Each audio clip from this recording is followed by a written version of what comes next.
Hi, I'm Jamie.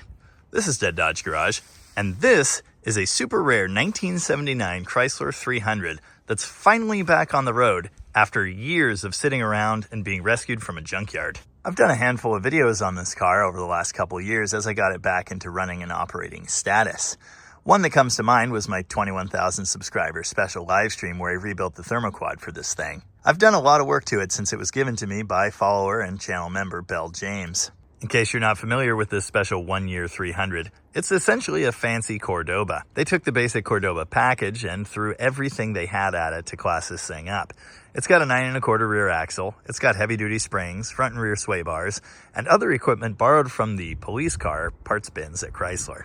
Because it's a 1979 model, this is also the very last year for Chrysler's B-body platform. It would be replaced in 1980 with the slightly smaller, slightly more square R-body. The mid-size B-body platform arrived for 1962. At that point, it actually underpinned Plymouth and Dodge's full-size cars, which was a bad move. Of course, the B-body platform underpinned all kinds of legendary muscle cars at Chrysler, like Coronets, also Chargers, Roadrunners, etc. For this swan song 1979 model, they really pulled out all the stops and put everything cool into this car that they had on hand. It makes for a nice handling package. We're actually going to be able to test that theory today. If you've been watching the channel for a while, then you know Allan has been helping me both behind the scenes and on camera with various projects, like the Power Wagon there, also a Cummins swap we're about to do, and the list goes on. He can be credited with all kinds of improvements to the facilities around here. Just in general, he's been a huge help.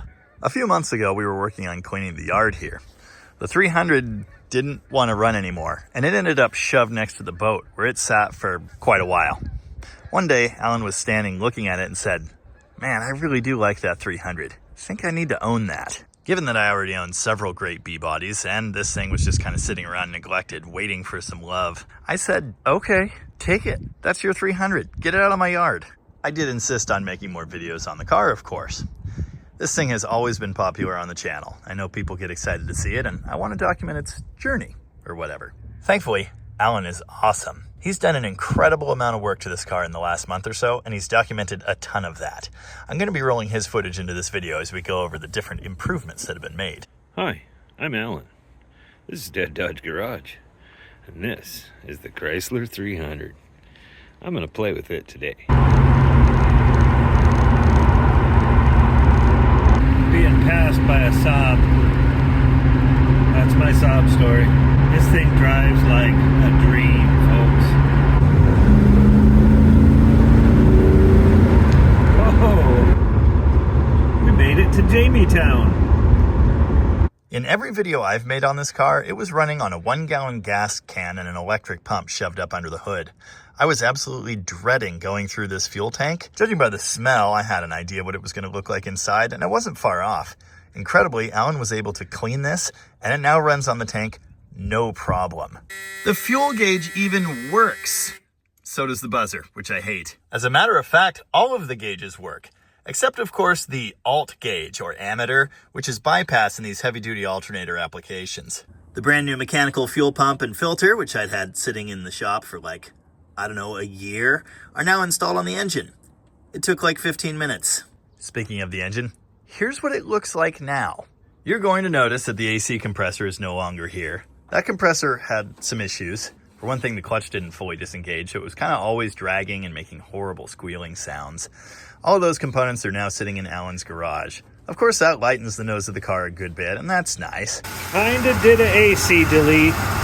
Yeah, I'm really happy with that. That's way better. Well, except for I lost my oil cap. It's down there somewhere. That's way better. Of course, it's been quite a while since the last video, and you might not remember how absolutely disgusting and horrible this thing was under the hood. So appreciate the fact that the firewall is clean. The cowl is mostly cleaned up, although there are little bits of rust falling out of the hood. That's normal.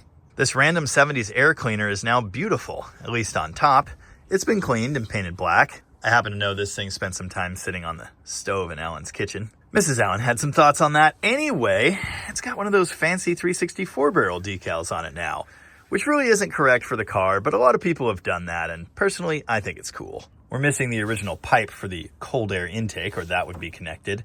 I'm pretty sure it would have hooked right onto this air cleaner. This is like a 70s non-lean burn truck piece or something like that.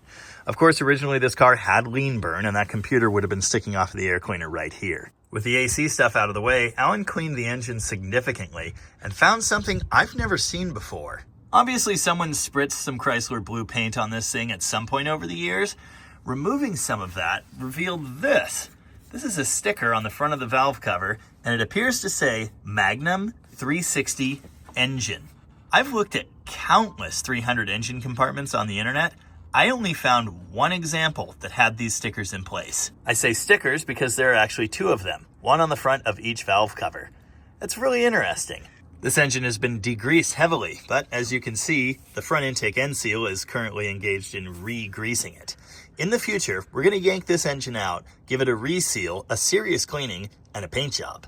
At that time, it'll probably get a cam and lifters and some port work, and hopefully we'll end up making some horsepower with this thing. If you aren't aware, the original 1955 300 model was so named because it made 300 horsepower. Personally, I've always thought that making a true 300 out of this thing was a great idea, and Allan fully supports that, so look forward to that at some unknown point in the future. It's had a full tune-up with shiny new plugs and wires. Loose. It's got an oil change now, something I often neglect. And with a bit of work and several tries, Allan has finally got the oil filter plate sealed up. It was leaking on the exhaust here the entire time I had the car.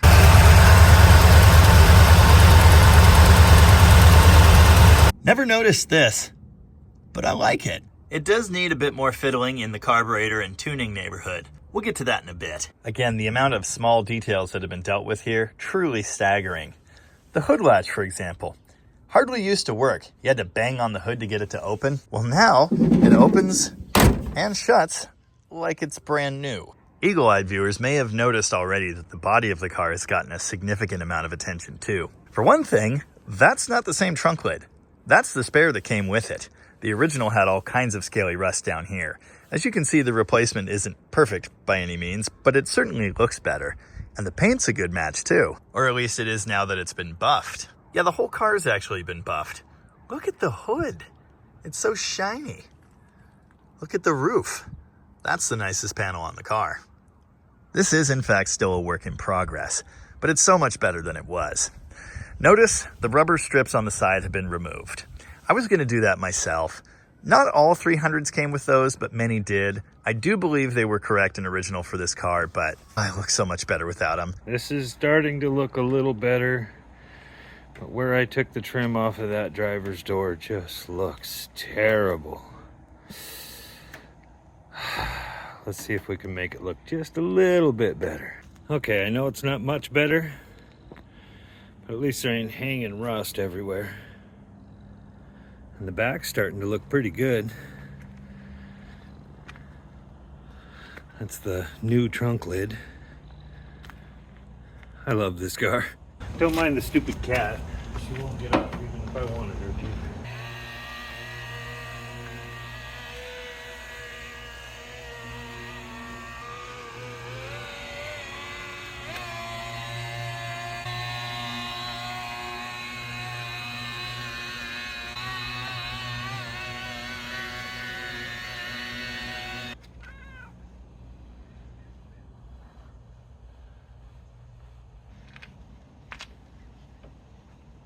I think that cat likes you.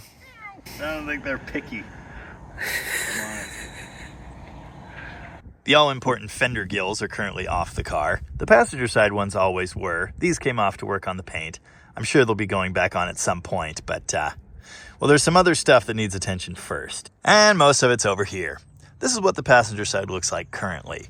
Recall, if you will, in the last video when I kind of shined it up, I found that this section of paint was disgusting and would not clean up by hand. There was all kinds of like nasty, moldy looking stuff in it.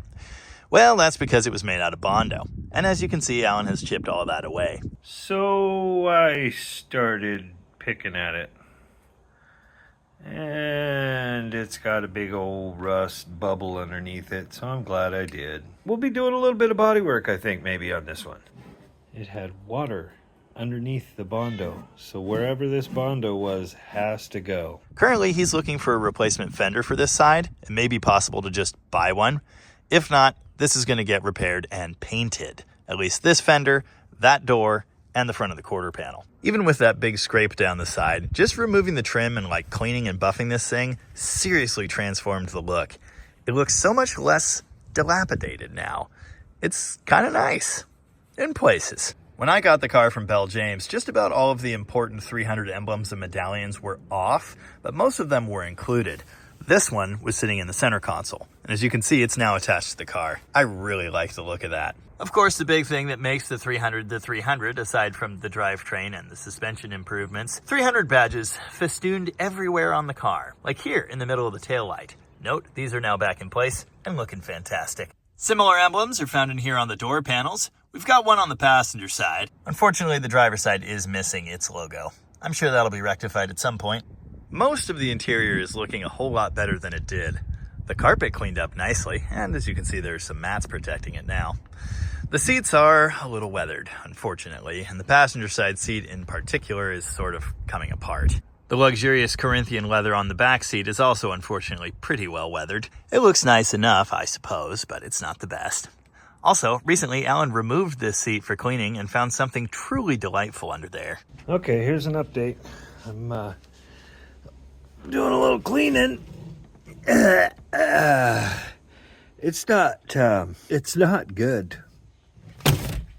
The headliner's nice aside from all of this staining. I think a lot of that'll clean up. I'm sure he'll get there. I fixed the rear view mirror. It's fixed now. Unlike earlier Mopar bucket seats, these things recline.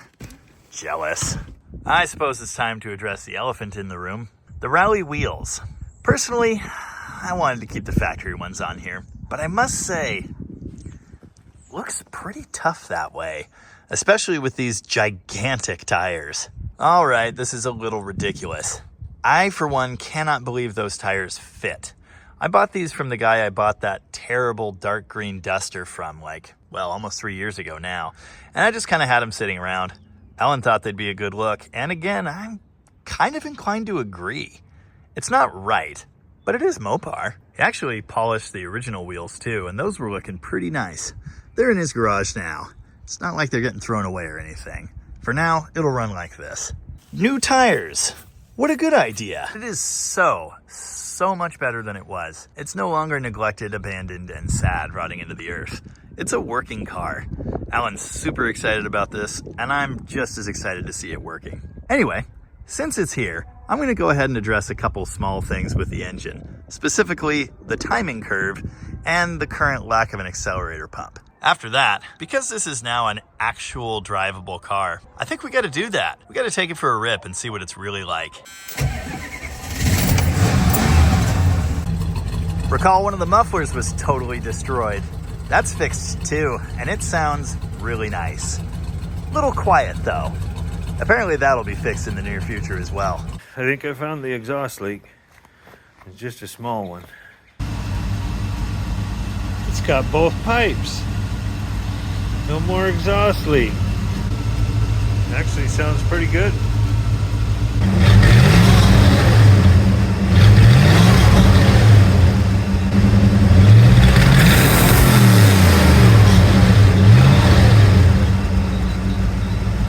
I imagine you can hear the exhaust knocking on the floor.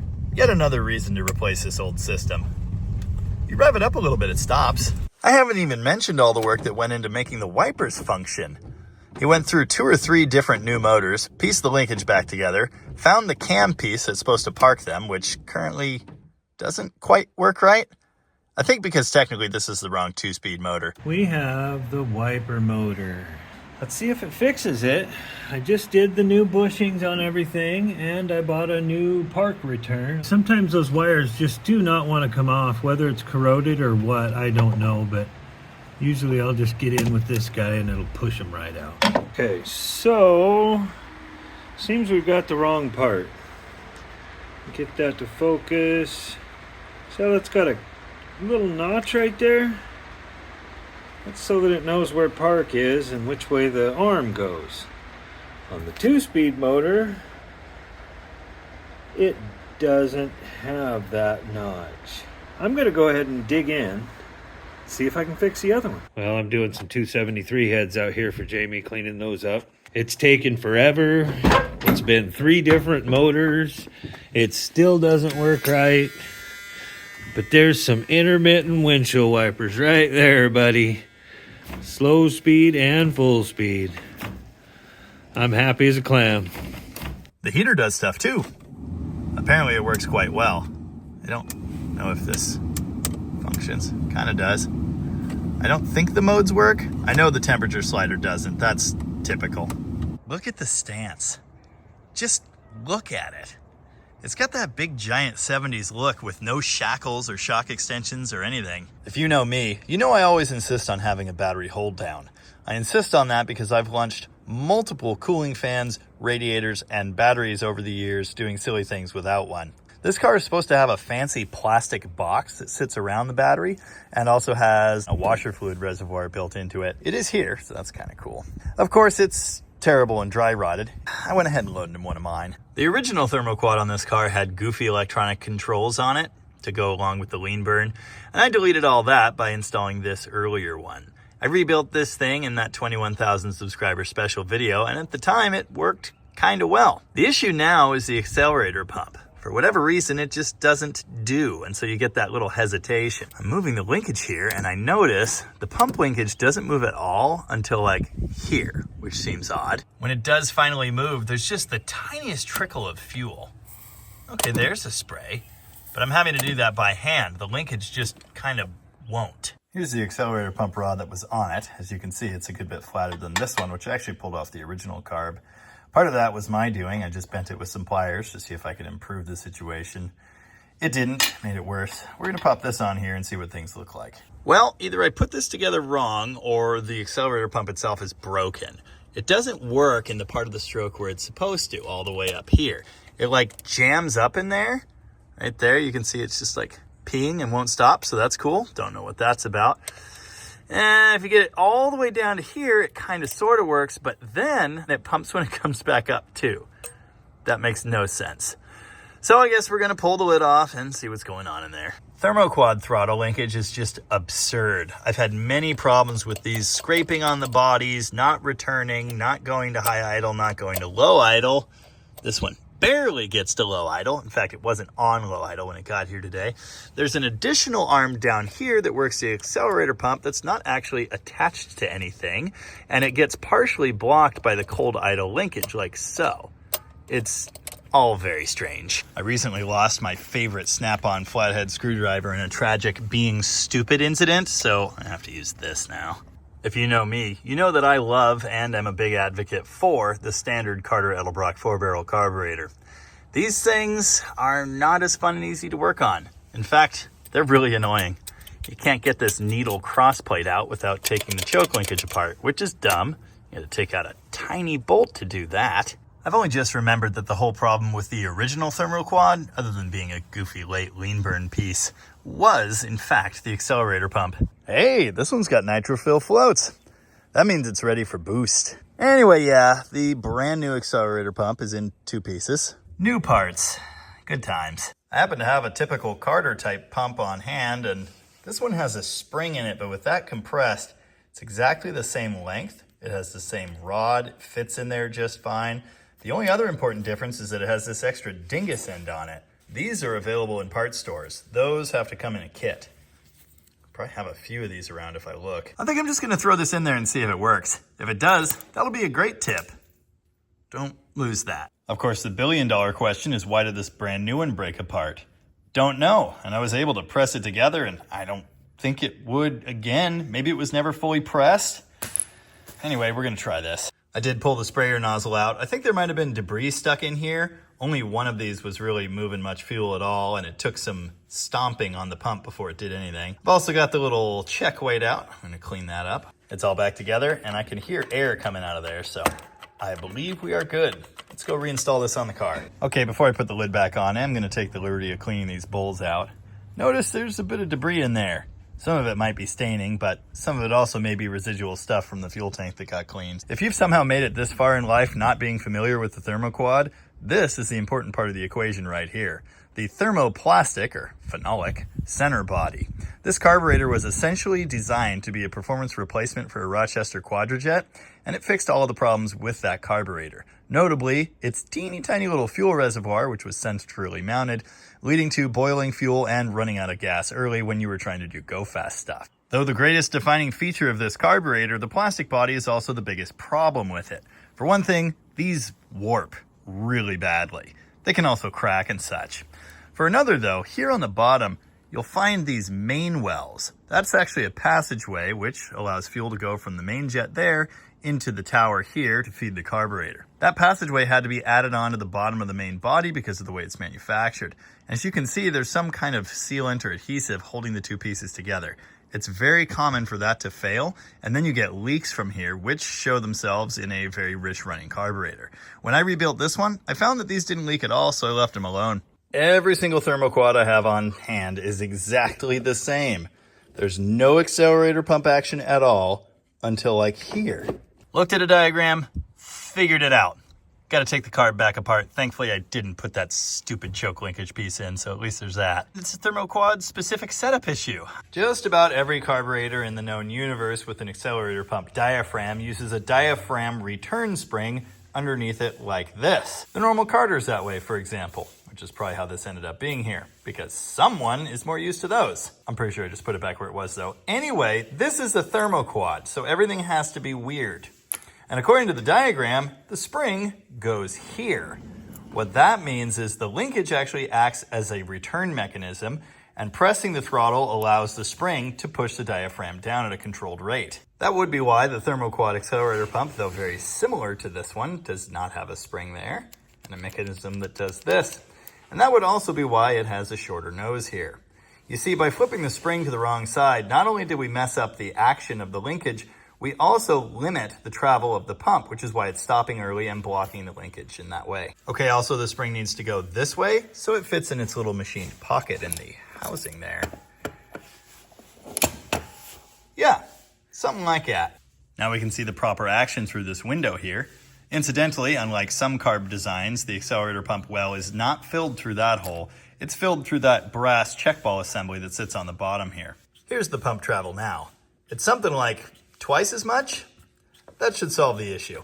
I guess we just have to hope that this new pump assembly doesn't fall apart like it did before. Hey, what do you know? Put it together right, and it actually works. Again, notice its movement is not necessarily tied to the throttle.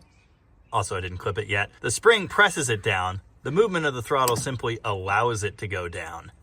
I probably need to tweak this rod back to how it was before I totally ruined it to get the right action. And then we'll finish putting this back together. I know I mentioned a minute ago that because this is a Thermoquad, everything has to be weird.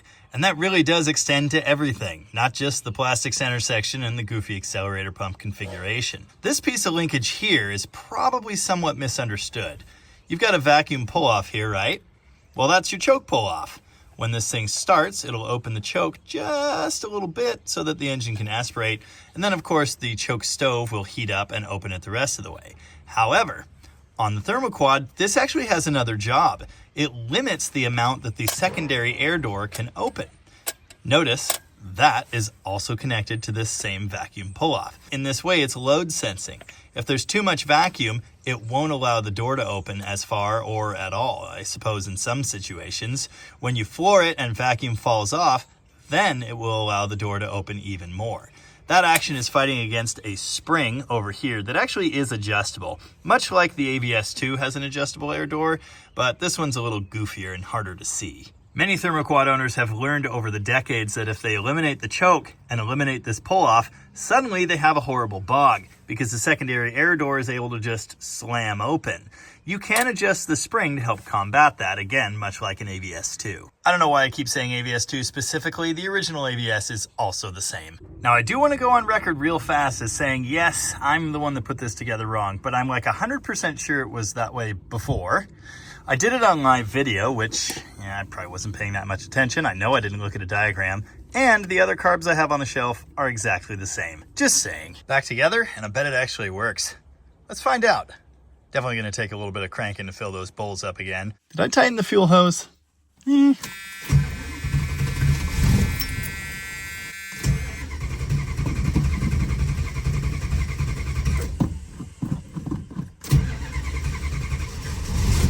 There we go. Hey.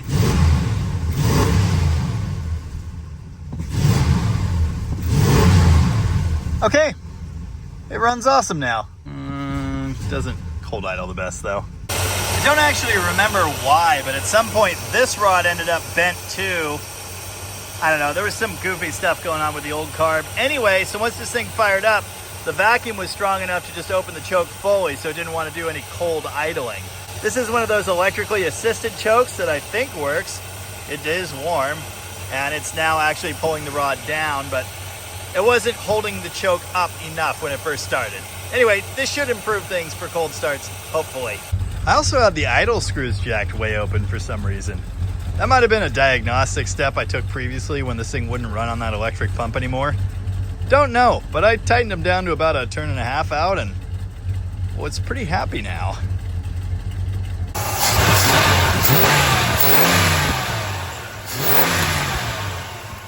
Yeah, buddy.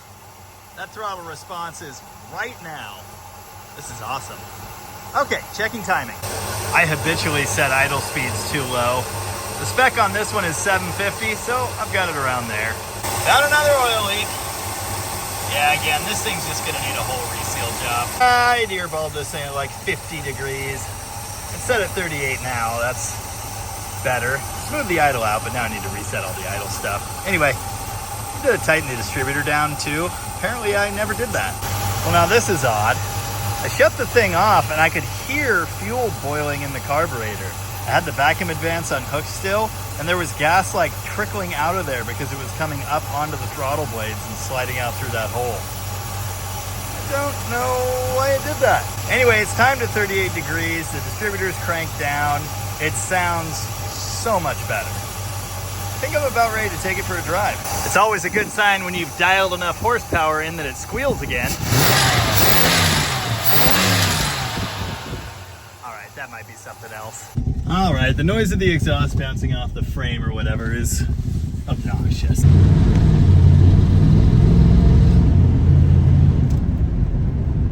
Might shift itself to second and force first.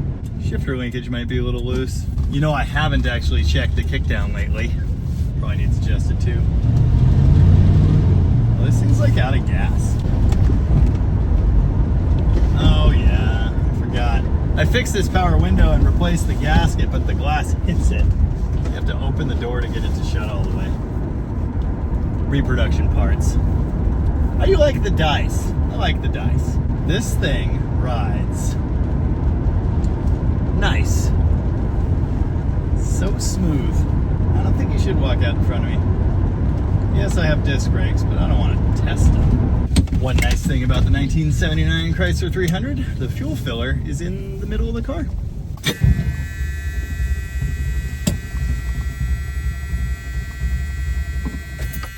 Not ideal.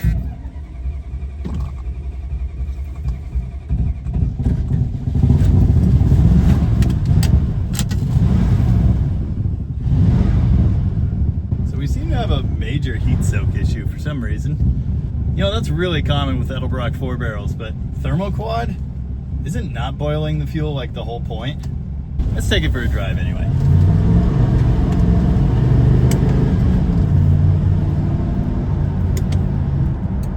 Now, Allan has tested this extensively. Apparently, the limited slip in this car doesn't.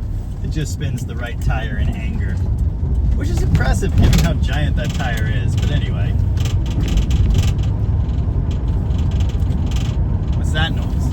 No, that won't get annoying ever. I keep looking at the factory tach thinking it's a speedometer, but it's not. It's a tach. Apparently Allan's a steering wheel cover guy. I'm not, but to each his own, I guess.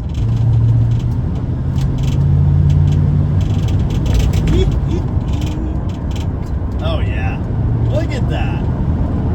Zero body roll, does not care, 100% confidence.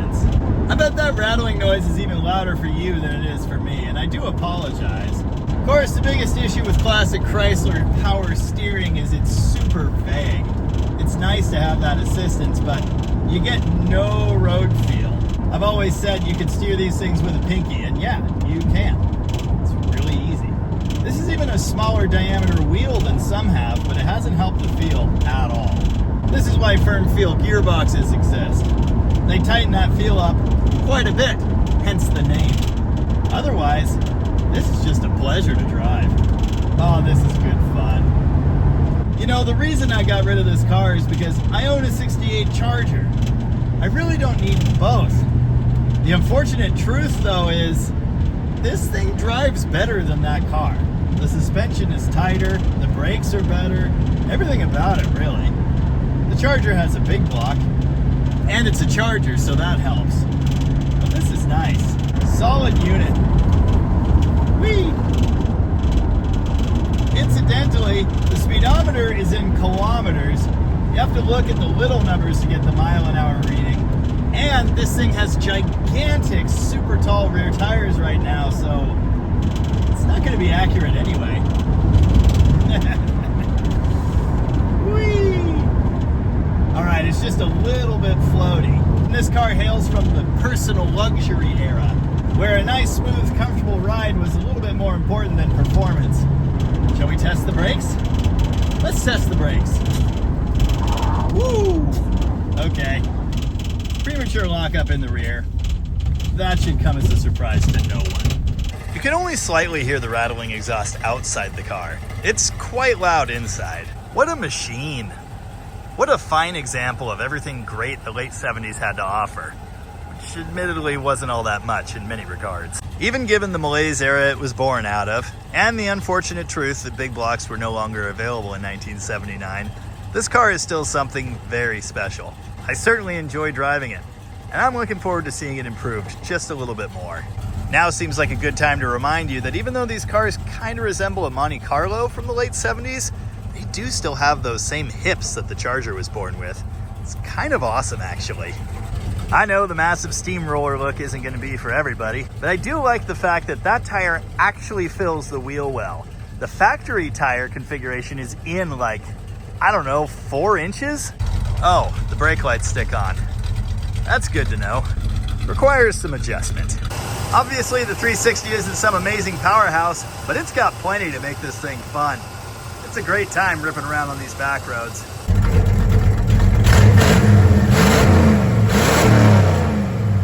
It sounds pretty good. This has always been a channel favorite, and I'm happy that Allan has the car because as he makes improvements, we'll continue to be able to see it. What kind of test drive would this be without a big smoky burnout? I'm sure he won't mind.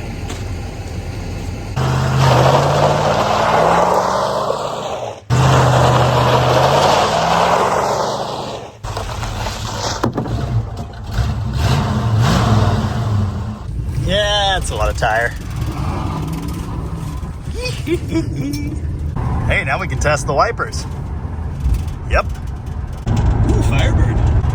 Yeah, banging corners in this isn't gonna get old. It's lots of fun.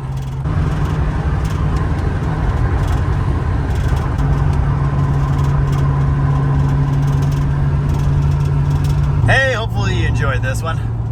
I certainly did. This is awesome. In any case, till next time, as ever, thank you very much for watching. And remember, grass tastes bad. Epilogue. Don't leave parts out of your carburetor. These are the seals that go in the main passageways. Anyway, they fell out when I cleaned the bowl. Make sure you put those back in.